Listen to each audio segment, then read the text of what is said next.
change one thing here, and then we'll be ready to go.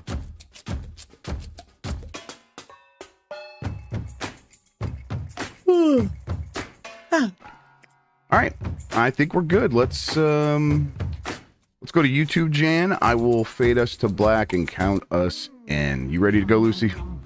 Yes. Just gonna pour my coffee. Yep. You know what I've got? I've got two heated cups. Whoa. Because I'm on basically from now until whenever we finish the stream later, because we're doing a bunch of Jeff stuff too. So yeah, we're going. Yes. Yeah. Stacking up. Yeah, I'm looking forward to getting some stuff done today, but there's a busy day we've made for ourselves. All right. Oh, yes. Let's get into it, everybody. Fading to black right now. Starting in 5, 4, 3. Yummy like a gummy bear.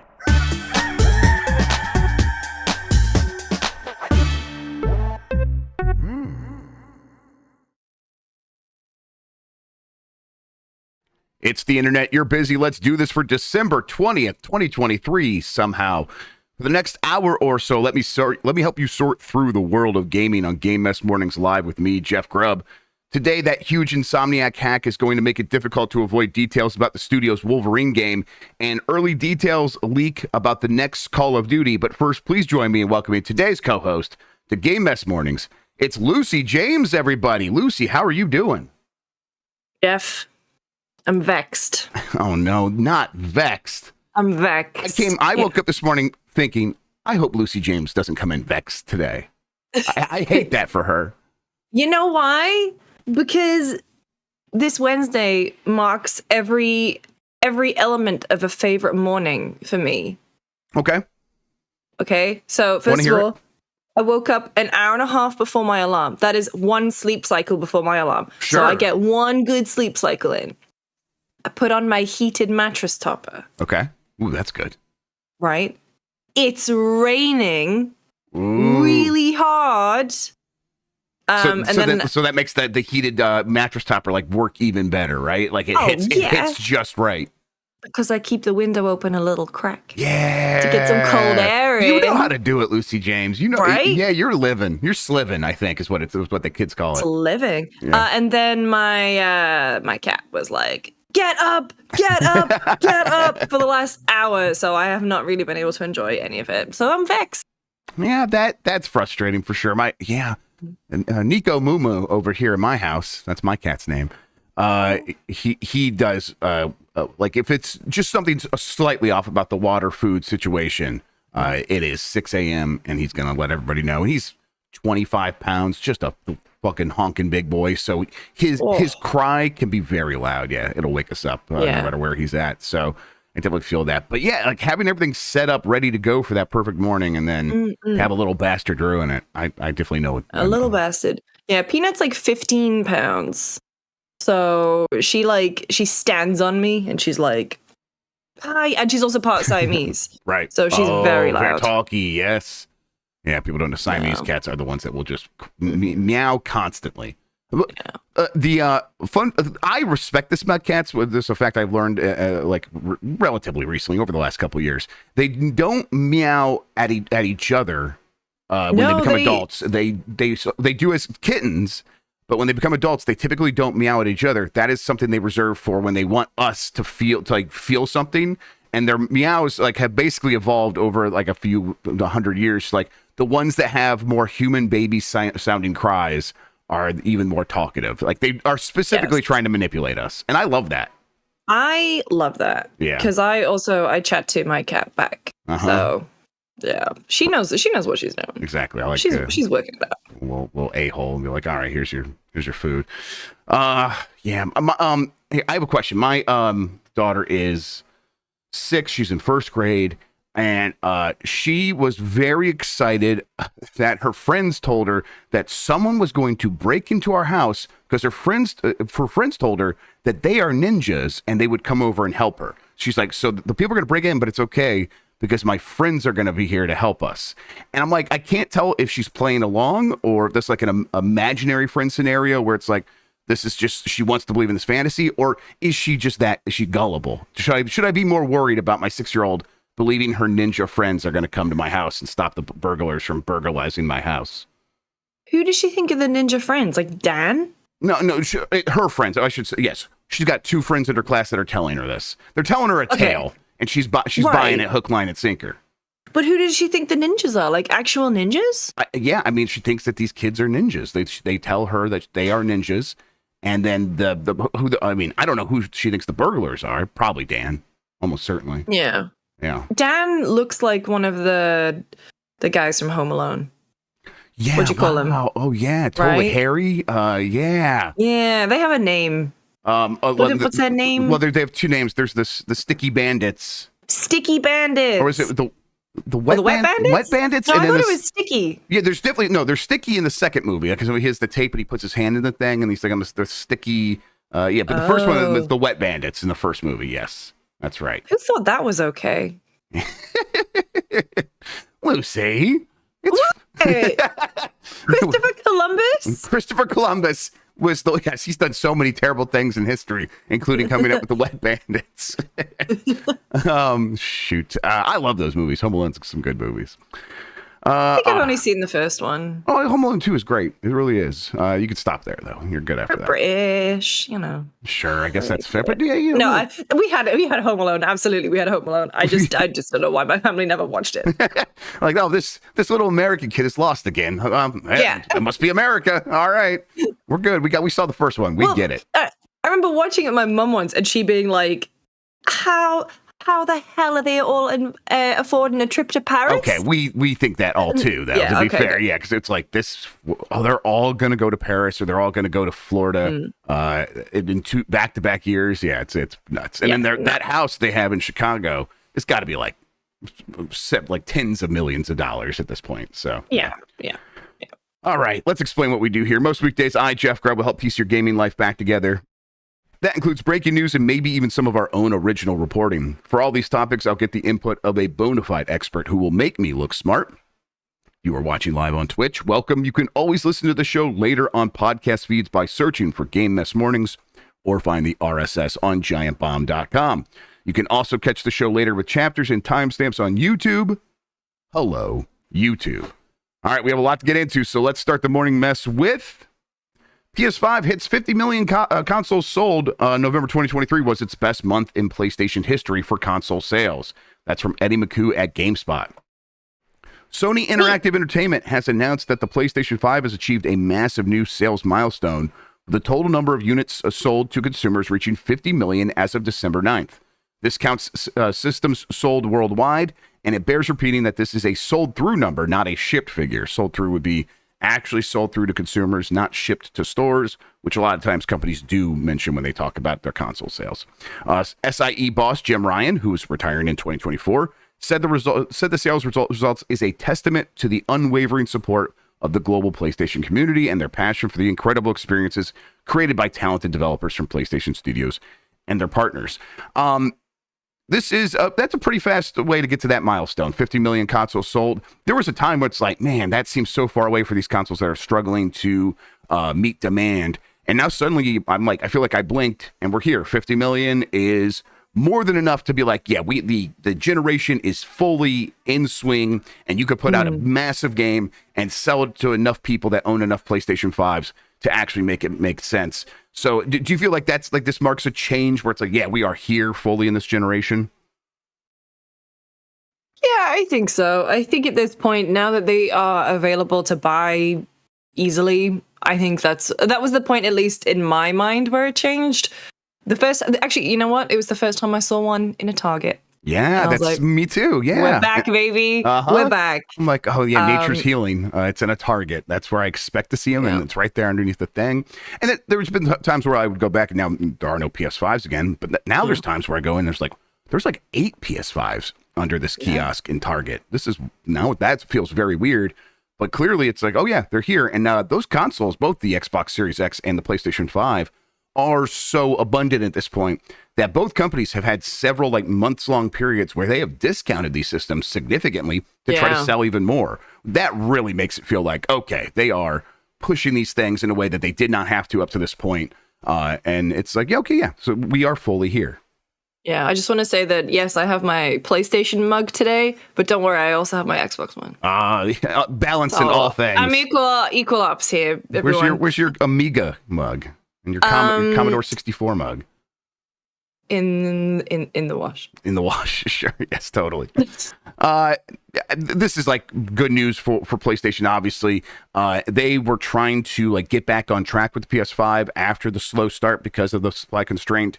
That has like washed away those concerns where it's like, oh, are they going to be able to meet the pace of the PS4 with the PS5? They've done that, and now they're kind of outpacing it to a certain extent. This being the best November in PlayStation history, I mean, it just goes to show people are still waiting to get these systems, and the demand will continue to be there, even though supply is robust at this point. So just like that wasn't like artificial. It wasn't people feeling just FOMO, although obviously that's part of it. And it's like, no, people want to play PlayStation 5 games. There's that new Spider-Man 2 that is going to sell like crazy throughout the rest of the generation. So yeah, they're doing really good over there with PlayStation, with getting the PlayStation 5 to meet this momentum. Do you wonder, it's like, do people begin to say, okay, that's great, I got it. Now, what's happening next with PlayStation in terms of games that are coming down the pike? Because PlayStation's been pretty quiet about that stuff for about a year now. I just feel like they don't have anything. I'm starting to get that vibe as well. Like that's the vibe. Like PlayStation is usually pretty open about what they've got cooking. And they could surprise us at any moment, but I've what really did is like the Insomniac leaks, where it's like look at some of the spacing of the games that they're talking about with like that they're working on, and you see the gaps getting larger and larger between future games, and those are projections. That's not going to deal with the reality of, oh, and now we have to delay this thing because we need more time on something. So it's like, even in like the best case scenarios for some of these studios, they are looking at greater and greater durations between releases. And I think what we're in right now is a gap that's created by just the natural flow of these studios putting out a bunch of games back to back. And now everyone is reloading at the same time. And that definitely happened throughout this year, where it's like PlayStation didn't have a ton of first party stuff beyond Spider-Man. They have filled in the gap by working with Square Enix on games like Forspoken, but some Final Fantasy stuff as well, Final Fantasy 16. But when it comes to just first party PlayStation, I think you're right. Like, it feels like they don't have as much. Now, if they do have some games in the works, it seems like it was going to be those live service games, and now there's a big question mark on those as well, right? Yeah, big question mark. Obviously, Last of Us got canceled late last week. Then I think, what are they going to do at this point? Obviously, they've got the relationship with Square for Final Fantasy VII Rebirth, but then are we looking at more Last of Us Part 2 PS5 versions? Are we looking at more PC versions of things? Are we looking at more third-party deals? Because, yeah, it's weird going into a year and not knowing what the tentpole PlayStation 5 release is going to be. Yeah, and again, and I wonder if they're feeling a bit squirrely. Yeah, and it's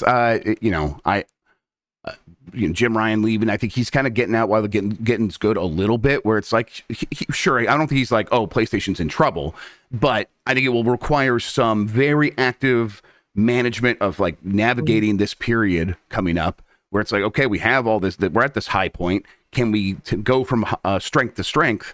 Well, that might be more difficult if we don't have a God of War, Spider-Man, Last of Us equivalent coming out in the next couple of years. And again, they might. I bet they will have some very good releases in 2024. But whether or not they're going to be able to have like the big, massive releases that they're aiming to have, that seems to be the ongoing question. Yep. All right, Call of Duty 2025 is a semi-futuristic Black Ops 2 sequel. This is from Insider Gaming. This is not the next Call of Duty. It's the next Call of Duty. Currently known under the codename Saturn, Insider Gaming has learned from multiple sources that Call of Duty 25 is set to take players back to the future. And then he's got a joke here about how not Marty McFly and all that stuff. But instead, it's like the very slight future in a way that the series has not done since Black Ops 4 in 2018. The games have either been throwback games or they've been modern games, not near future.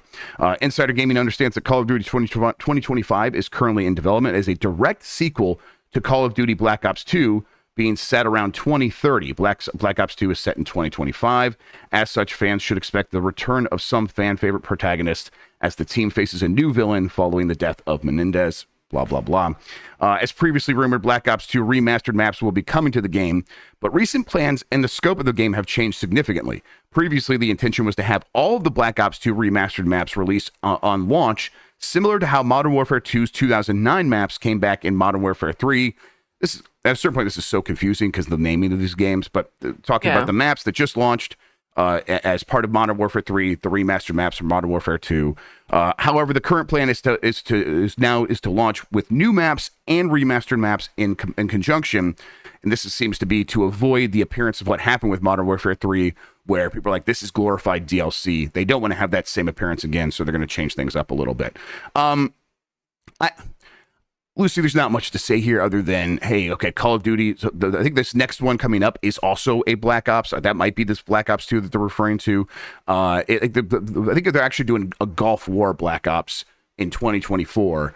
And then they're going to have another Black Ops the year after and kind of do similar to what they've done with Modern Warfare over the last couple of years.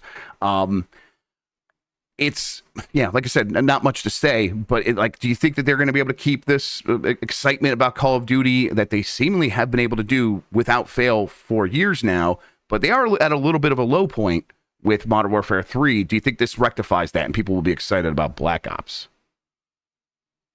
Yeah, that's the right nose.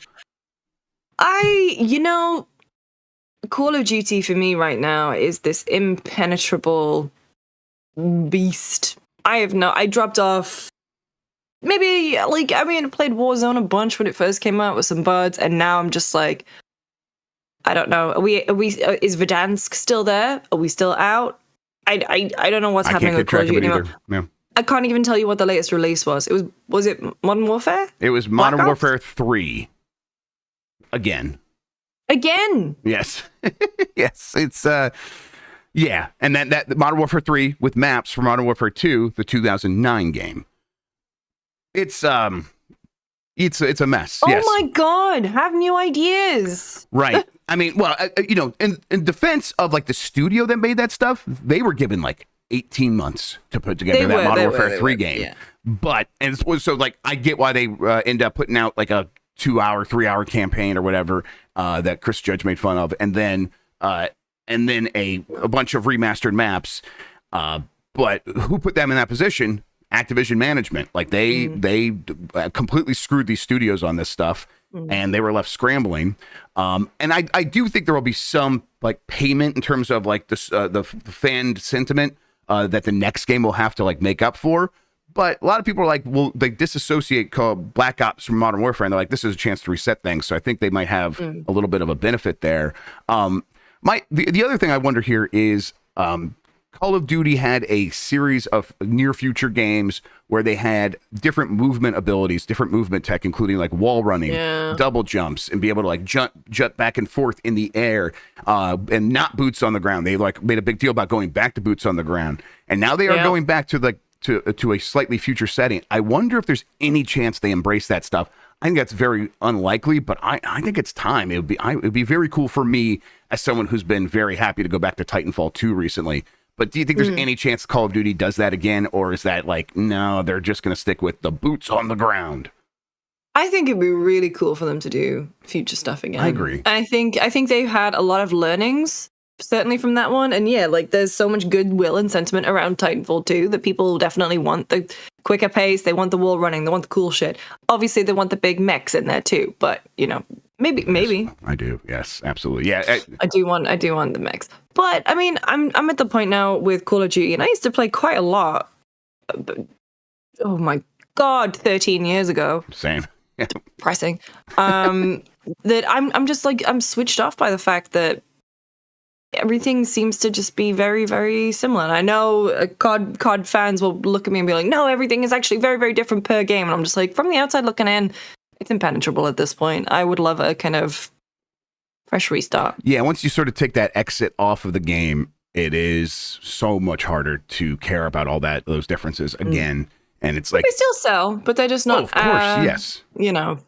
Yeah. I don't know. They're just kind of. It's like a COD now is just an expected hit. Yep, And it people, is a fact it feels of like life. it just feels like people don't talk about COD the way that they did. COD I mean, because was like the event. we're talking about it now, and it's like both of us are having that noise you made. It's like at a certain point, what else can you say about it? We can speculate about, is it finally declining? We've done that years ago before, and it went back up, and it goes, and I expect it will go back down, and then it'll go back up again. It does feel like a fact of life at a certain point, and like oxygen. And we don't talk about oxygen. We're not going to talk about Call of Duty. It's just there. So you know, there's some interesting aspects about like how they're approaching things. I would like for them to do some new stuff with the movement, but you know, we'll see. And if they don't, I'll just continue going back to Titanfall 2, whatever, and we'll live. Maybe I'll play that over break. Yeah, you know, that's the one real good thing about having the ROG Ally with Windows is being able to play some of those shooters that have the anti-cheat and not having to try to struggle to get Steam Deck to work with all that stuff. So some of them work better than others, but it's like, no, it just works on the Ally. And then you got a little handheld that can play these great shooters and it runs stuff like that really well. So I want to like do leveling up in Titanfall 2 because all my Titanfall 2 levels are on Xbox, and I'd like to get them on the PC now the next time we play that, so we have all that stuff unlocked. Hell yeah. All right, let's take a quick break, everybody. When we get back, we have a lot more news. We'll talk about it after this. Ooh.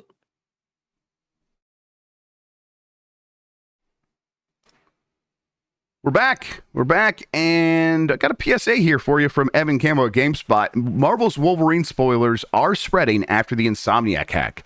Be careful when spotting anything online about Marvel's Wolverine for the foreseeable future. Gameplay for the PS5 exclusive, as well as storyline details, have leaked out after the developer Insomniac reportedly was hacked by a group called Reseda. It has since been accused of trying to ransom $2 million out of Sony before releasing private information when those demands weren't met. I don't know, was it accused or was it like they just admitted it? Like, yeah, give us $2 million. I can't remember how it went down. In a series of messages on Twitter, prolific modder Lance McDonald chronicled how the Wolverine footage and details could pop up, with gameplay video now appearing on sites like Reddit. A PC build of Wolverine was reportedly included in the leaked data, which could make it easier for spoilers and gameplay to be shared online.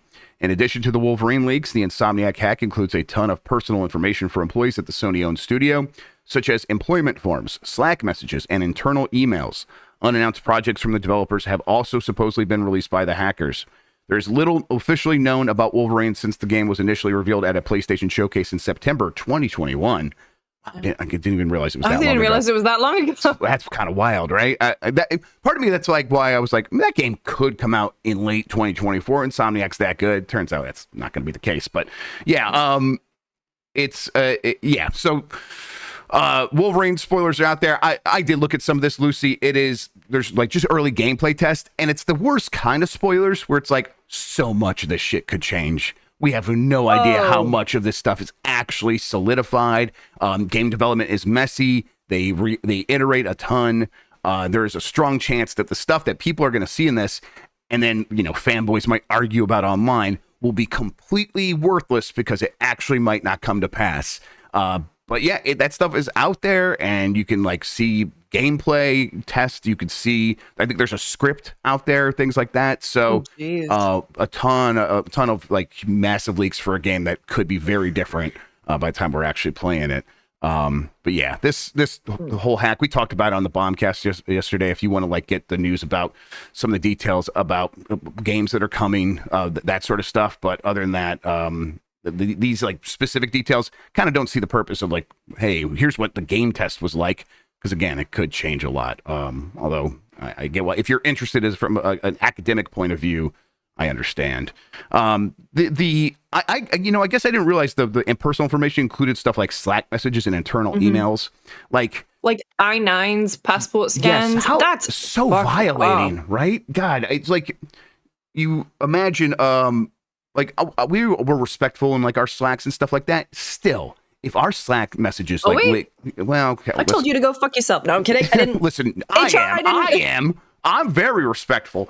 If that stuff got out there, I would be like, oh man, I feel exposed. I feel vulnerable, and that like I just kind of like won't feel safe talking at work anymore. It just sucks so bad for everyone involved. And wait, Jan just said, "Oh God, my Slack messages to myself." yeah. You don't keep your notes to yourself in Slack. I do add some stuff in there. No. All right. Mostly just like how I'm feeling about Lucy James today. Okay. God damn it, son of a bitch. She used the word vexed. She came in vexed, and I told her never to do that. It's unprofessional.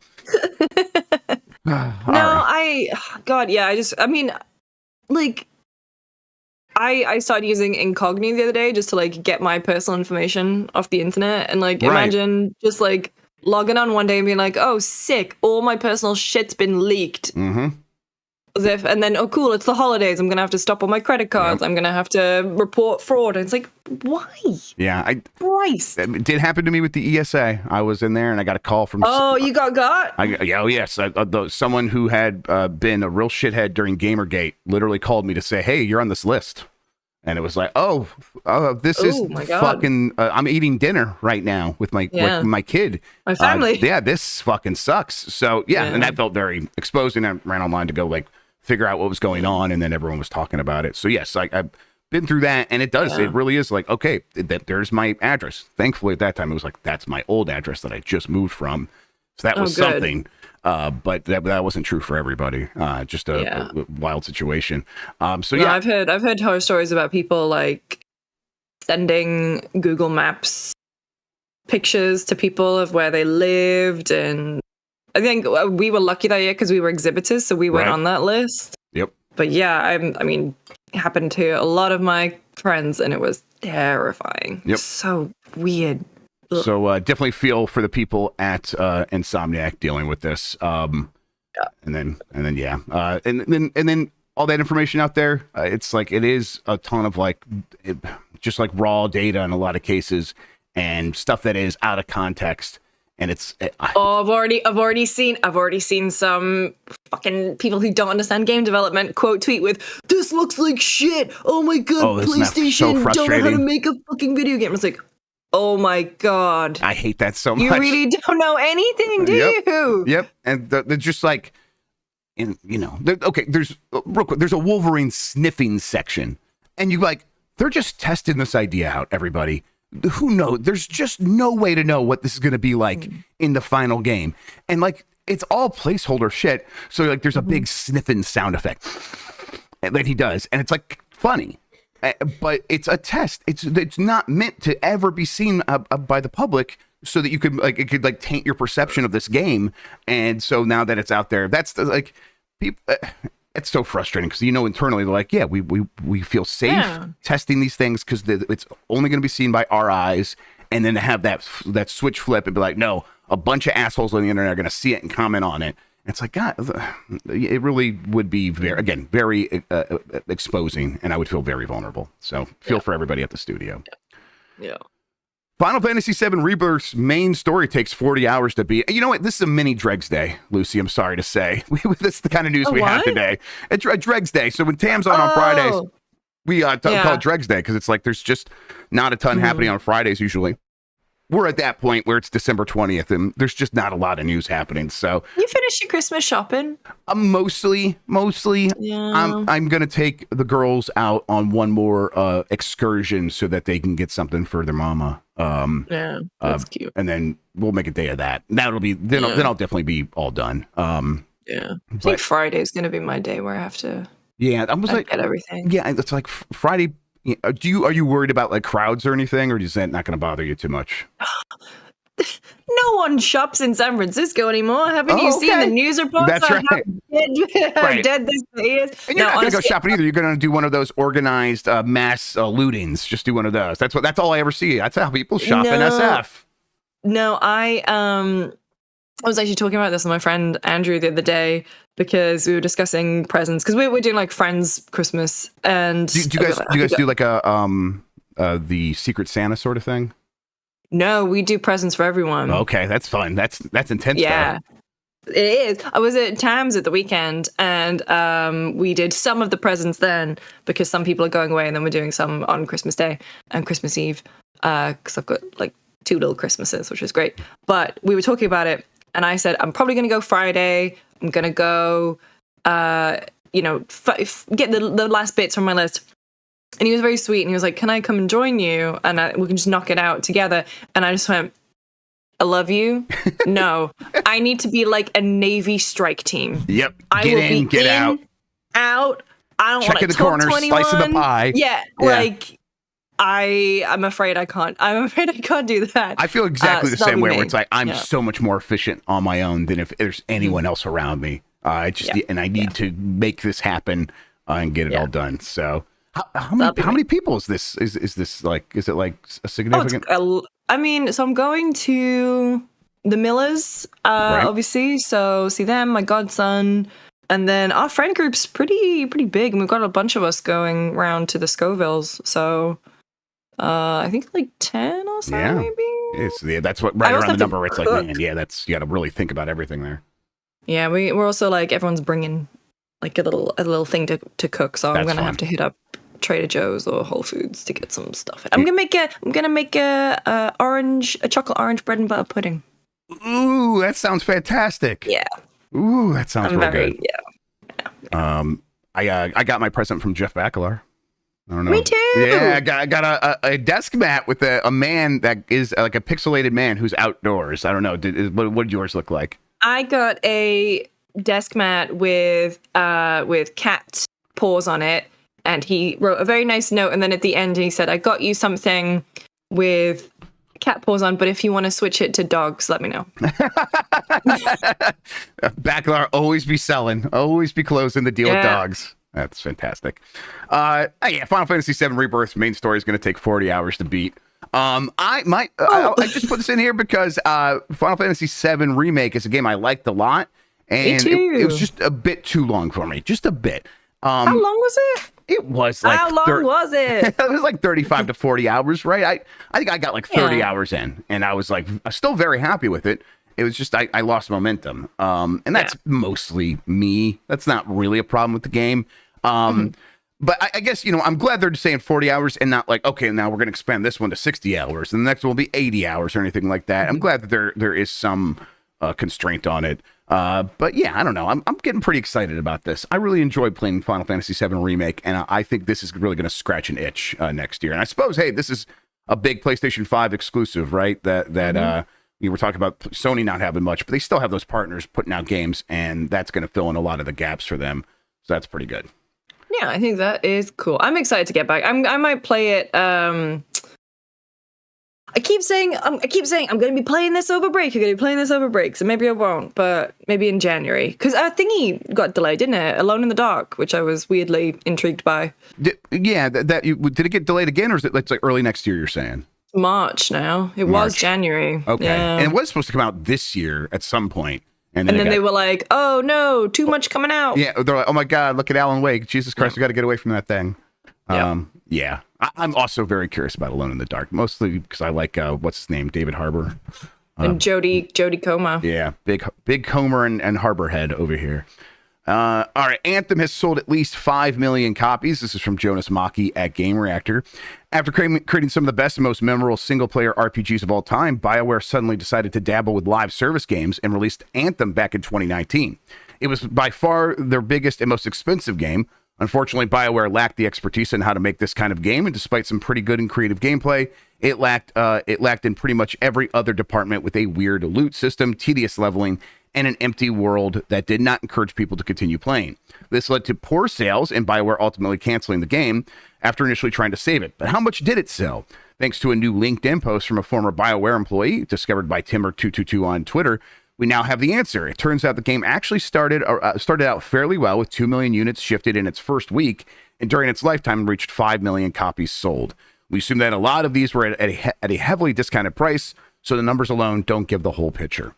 That's fair, but at a certain point, it's like, man, 2 million copies sold in your first week, and eventually getting to 5 million at any price, you would expect that would be enough in most cases. And it's like, if it's not, it feels like there's something rotten underneath the surface for like the way that the industry approaches these games. I don't know. Or is that number not enough? What do you think, Lucy? I mean, not enough for EA. If you think about EA's numbers with FIFA and everything, that's not enough. And sadly, I mean, Anthem had a lot of problems. genuinely, I thought the flying was great. I genuinely thought they should have been making an Iron Man game instead of whatever it was that Anthem became. But yeah, they had a rough few years of it, didn't they? Because I mean, Yep. Dragon Age was great, and then they had Mass Effect Andromeda, and then into Anthem. Yep. And what was that the last thing that BioWare released? They did Mass Effect Legendary Edition, Which was sick. which is very good. Yes. And they did a very good job on it, and they deserve credit for that. Although, of course, it's a remaster, but hey, still get credit for putting out a very good compilation. So, if we're talking about big new games from them, they are on a missing streak. They're on a streak of misses. And that's why people are definitely worried about Dragon Age 4, Dragon Age Dreadwolf, right? Dreadwolf, yes. What's that egg been up to? I know that fucking weird egg. As always, I continue to hear people internally are very happy with that game. Who knows how that translates to us eventually playing it, but the excitement internally is strong. They are pretty happy with it, and it's taking some time, and it's taking a little extra time. They got rid of a lot of the staff who helped make Dragon Age great. Yep, and that forced them to take a lot of people who are working on the next Mass Effect and move them over to Dragon Age so they could actually get that game done. So Mass Effect is going to take even longer. But yeah, I mean, at a certain point, like BioWare had to buckle down and really kind of and they had to slim down because they haven't made money in years for EA. And so this was always going to happen. Obviously, you point a lot of that at EA, but. At EA, they also feel like, BioWare made a lot of poor decisions as well. There's blame to go around, at least in terms of the people who run the studio. So there's a lot riding on Dragon Age, but I think if Dragon Age comes out and is a game that sells 6 million copies or more, it probably should be okay because it's going to be a different game than Anthem, which was supposed to be a live service game. And really, it's like 5 million copies sold. That probably didn't matter as much as the engagement. How much are people actually playing this? And at a certain point, no one was playing Anthem, and it wasn't worth saving. And they made that decision. They were going to save the game, and they're like, no, we're going to pull the plug on it and go make Dragon Age 4 and Dragon Age Dreadwolf. And that's probably the right decision. I mean, Inquisition had multiplayer. Yeah. For some reason. Yeah. Which was bizarre. And that 5 million number is kind of becoming the break-even number. We saw that in some of the Sony Sony data that leaked out on Insomniac as well, is 5 million copies sold is break even for many of their biggest games. And it's like, okay, as budgets get up to $200-300 million, that's going to be the norm. And it's like, how many of those games can actually come out in a year and all sell that number? The answer is not enough of them. Many of them are going to fail. So it's insane. You're right. All right, F-099 new update is now live, adds limited time Frozen Night League. This is from Leanne Doolin at Nintendo Life. One of the highlights of 2023 has been the surprise release of F-099, a new battle royale racer exclusive to Switch Online. While Nintendo said no more new tracks would be added to the game, it's not completely done with content updates. In a new update today, it added the limited time Frozen Night League event, where snow falls across all of the courses. In addition to this, the latest update has also added some other content, and it comes with some fixes as well. Lucy, I like F-099 a lot. I like winter events and video games a ton. I want more of them and a bunch of stuff. Mostly added this one, so I can ask you, what is your favorite Christmassy video game? I tweeted this yesterday. Oh, you did? I missed it. Okay, awesome, fantastic. Not my favorite, but I think Disco Elysium's a pretty good Christmas game. Yeah, I saw you, and I'm like, oh yeah, because it feels very flinty and cold, that game. And that's one I do like that about that game a ton. It feels like it could take place in Minnesota. Parts of it. I also think the sound effects are very. What's the word to describe it?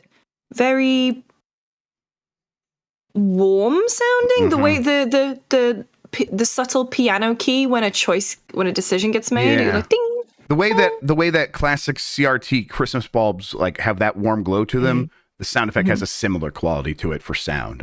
Yes, definitely. Oh, the Disco Elysium Sea Power soundtrack is my working music at the moment. Oh, really? Okay. I've been working to that, Gone Girl, and the Gone Girl, Trenton Reznor and Atticus Ross soundtrack. But I do chores to the Sims soundtrack. Oh, that makes sense. Yes, get that shit done. Yes, absolutely. So that's a good Christmas game. I also think, obviously, Batman Arkham Origins. Oh, Christmas game. That's right. Yeah, totally. Literally set it at Christmas. In terms of what is a game, I always used to think Assassin's Creed were my Christmas games because they would always come out towards the end of the year. Sure, yeah. Just association, like Donkey Kong Country is that for me, and a big part of I really like the snow levels in Donkey Kong Country. That where the snow is like covering most of the screen. It actually makes playing it kind of miserable, but I still liked it a ton. Yeah, but it's like, oh, it's not necessarily quote unquote a Christmas game, but I have those associations. Marvel's Spider-Man Miles Morales is at Christmas, and that opening sequence where you swing through the mall, that's like super duper Christmassy to me. Personally, I wonder what Lexi thinks is a good Christmas game. You forgot the Yakuza game. Yakuza 5. So many of them are Christmas games. Are they yeah, but I play them in the summer. I never play them at Christmas though. That's the thing. Okay. So in my head, even though Kiryu is dressed up as Santa, that's a summer Santa. Jan says the Canada level in Tony Hawk's Pro Skater 3. That's very Christmassy. Yes. That's very Christmassy. Yeah. Yeah. I no one said it because they're right not to say it, but Mike was saying it last night. Christmas nights for the Saturn. I actually like Christmas nights way better than actual nights. I'd rather just play Christmas nights. But I'm gonna Google. I don't think I've ever played the Christmas. Yeah, Christmas. It's that Yuji Naka sort of the 2.5D side-scrolling flying game. And they had I think if you played nights on Christmas and you had like the date for the Saturn was set, and if you open the game that day, I think it turned into Christmas nights. But then I think there was also a standalone version of it. I think that's right. Yeah. When you played Simpsons Road Rage on holidays, it would unlock a special character, and I think the Christmas one was Homer. I think in the car that he designs for his brother, but it's a Santa version of it. Yeah. I also Animal Crossing, like doing Animal Crossing stuff on Christmas, and even throughout the winter when it starts snowing. Love that stuff. God, I kind of wish I had time in my life for Animal Crossing. All right, Luigi's Mansion 2 HD for Nintendo Switch has now been rated by the ESRB. This is from My Nintendo News. The remake of Luigi's Mansion 2 HD for the Nintendo Switch has now been rated by the Entertainment Software Rating Board. The ESRB rated the spooky game as E for everyone. Release date has yet to be announced for the ghost-busting adventure, but it currently is penciled for a summer 2024 release window. We should get a firm release date nearer that time. For now, here's the rating summary. It's an adventure game in which players assume the role of Luigi. Blah, blah, blah. There's some slightly scary ghost. That's all it says. Ooh, not mild really. Peril. Yes, mild peril. I hope Luigi's Mansion 2 gets a little bit of a glow up with this HD re-release where they edit it, and similar to how they sometimes edit the Zelda games to make them a little bit better when they bring them back.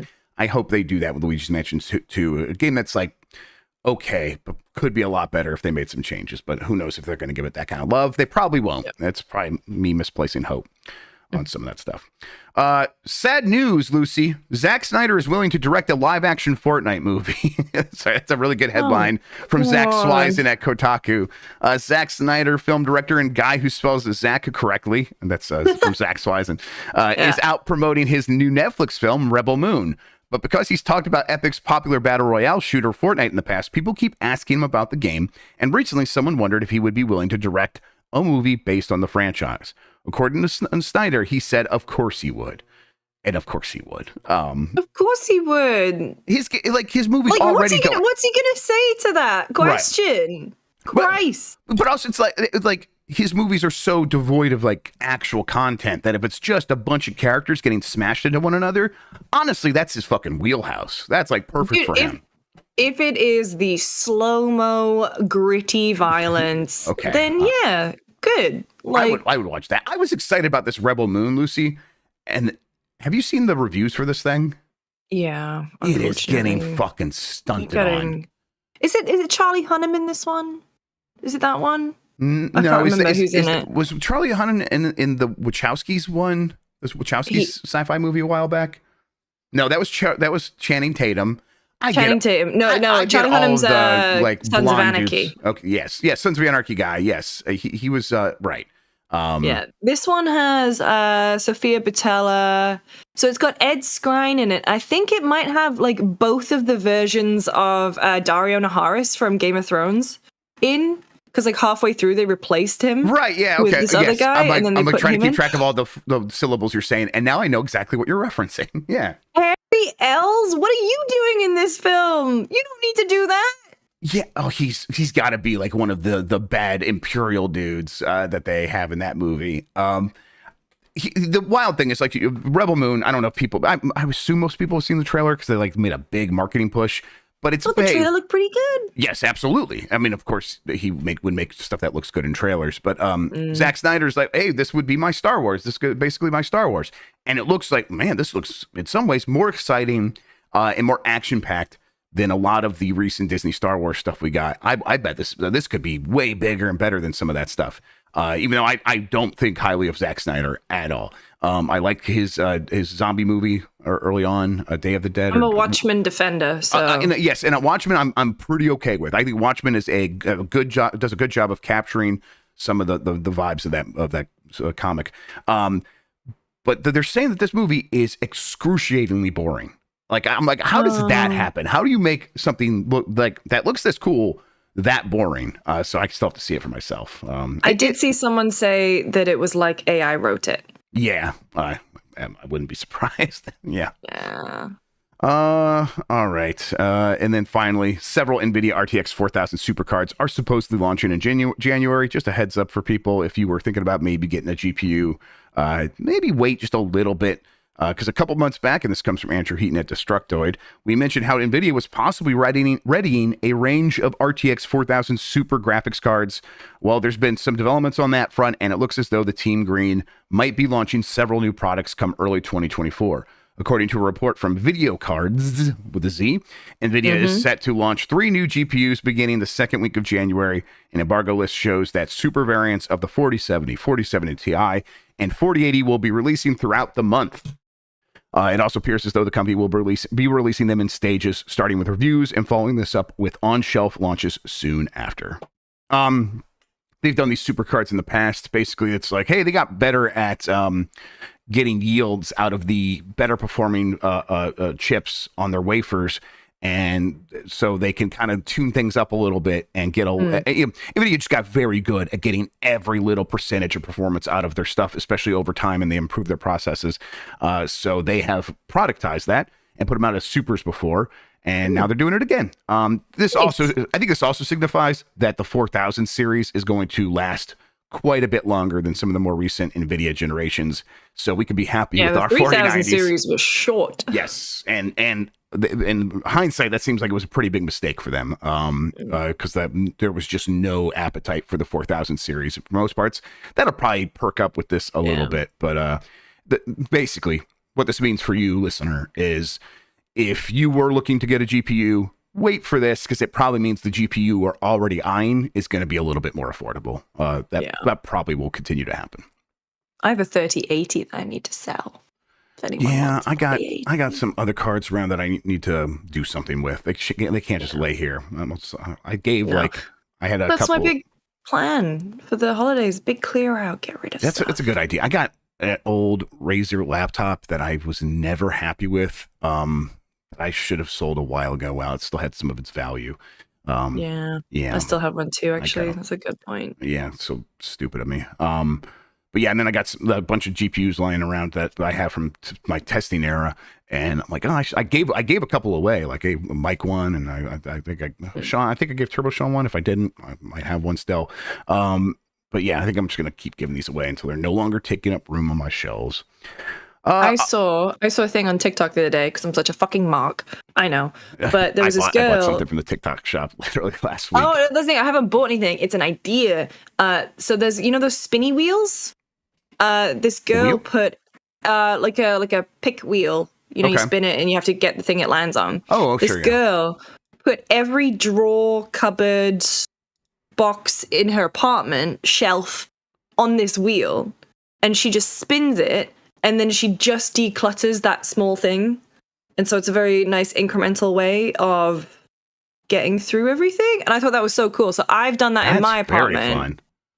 And that's going to be my fun gamified way of clearing out my crap. Of convincing my brain I actually really do like this, because that's the only way it would actually get done. I like that a lot. You got to take everything out of the space, clean the space, and then decide if you're going to keep it, donate it, or like maybe. And if it's a maybe, then it's kind of an automatic keep. And then you put it all back neatly. Yeah, I think for me, it's like the mess is never compartmentalized. It is all just one big thing, a big entity that exists up in the clouds of this is mess that is everywhere, and breaking it down into smaller component parts is really hard for me. So this game sounds like, no, that's actually how you accomplish that is you make it a little thing that you do. Yeah, wow. I like that. Because everything has a place, but I just have too many things. Yep, same here. Getting kind of frustrated by it. All right, I got a poll question from Monday. And let me actually refresh this, make sure we have the most up-to-date data here from our voters here. All right, there we go. Is this Mario Luigi in this old footage of Mario 64? And this is actually an image poll so people can kind of see what I mean here. This is from that old Space World footage from 1995 of Mario 64, where we got that two-player footage of two Mario-like characters running around. The character starts out looking red, but when he lands, it looks very green. And many people are convinced it's Luigi. I'm like, the VHS footage, I don't know. But 82% of people think that is Luigi. And then only 18% are like, no, that's Mario. I'm still like, I don't know. It's hard to tell because he looks kind of transparent there and not actually green. And I've learned over time, I cannot trust my eyes to really know what I'm looking at, especially with a kind of low fidelity image of a screen recorded over a camera and then like superimposed on another screen. It's like, the color data could be completely unreliable here. So, but hey, 82% say that is Luigi. We will have, I don't think I actually have a new poll question for next time because we're not going to be back until next year. Maybe we'll just come back fresh. Is this the last show of the, is this the last show of the year? This is the last show of the year. Oh. That's right.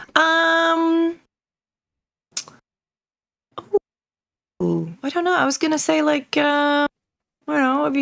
Are you ready for Christmas? Ready for the break? I don't know. Yeah, because when we get back, it's like that'll be all be behind us. So, and it's not exactly easy. But hey, what are you looking forward to in 2024? Because I'm gonna have to go through a million comments or whatever, and that's still, time consuming. It's work, and I don't like working.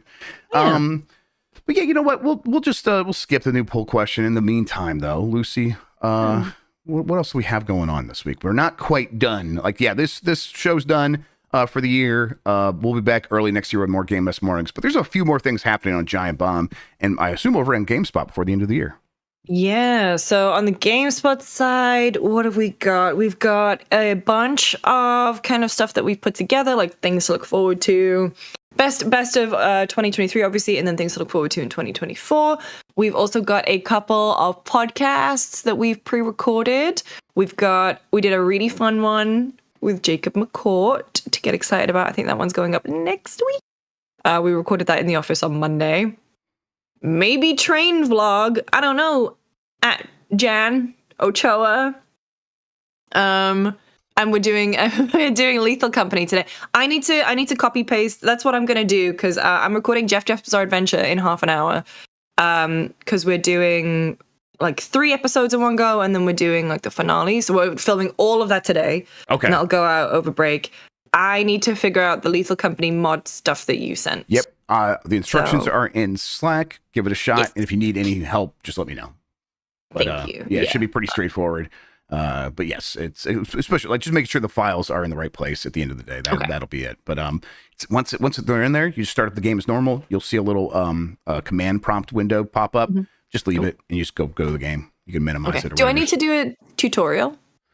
No. There is a tutorial, but it's honestly we had way more fun. I think all of us skipped the tutorial when we played last week, and it was a lot more fun having no idea what to do or what was going to happen. It was pretty good time. So yeah. Awesome. That will be at. Let's see here. We're doing Blight Club today at 1:30 p.m. Eastern.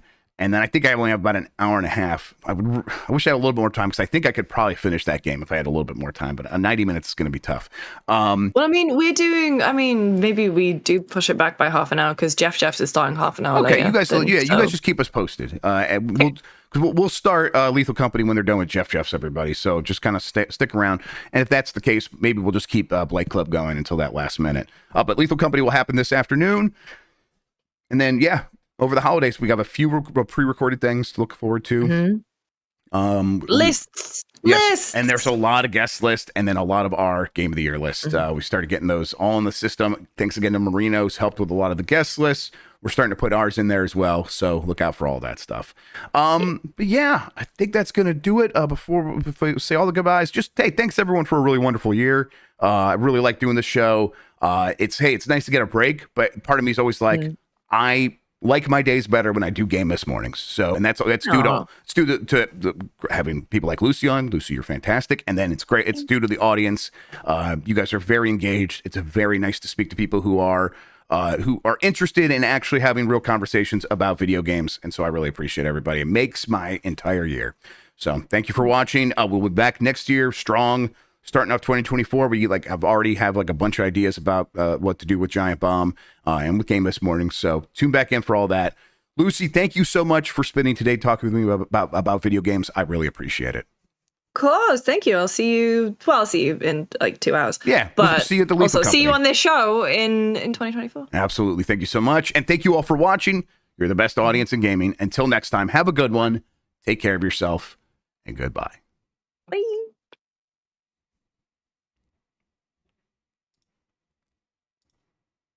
All right. There we go. Good job, everybody.